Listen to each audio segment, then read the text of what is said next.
नमस्कार, मी लतिका। आज मी तुम्हाला मिरचीची मस्त रेसिपी बनवून दाखवणार आहे तोंडी लावायसाठी। तर त्यासाठी बघा मी दोन प्रकारच्या मिरच्या तुम्हाला दाखवलेल्या त्या। ही हिरव्या कलरची पोपटी ही जरा कमी तिखट असते आणि थोडीशी तिखट असते, तर तुम्ही दोन्हीतली कोणती पण घेऊ शकता। मिरच्या मी स्वच्छ धुवून घेतलेल्या आहेत।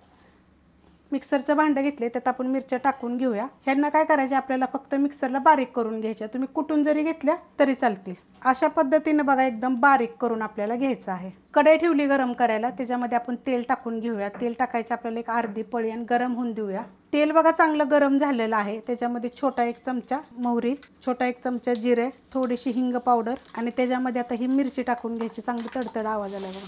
मिरची टाकून घेतलेली आहे। गॅस आहे मीडियम आणि ह्याला एकदा 2 मिनिटं परतून घ्यायचं।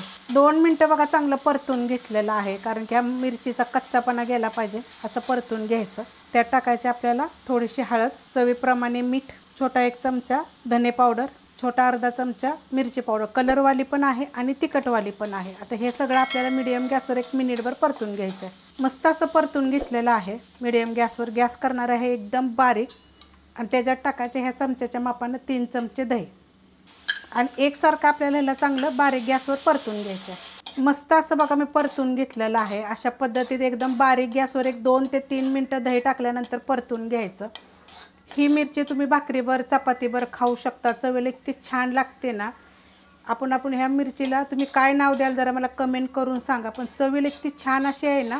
करून बघा एकदा झटपट अशी रेसिपी। आवडली तर लाईक करा, सबस्क्राईब करा, कमेंट करा आणि शेअर बी करा।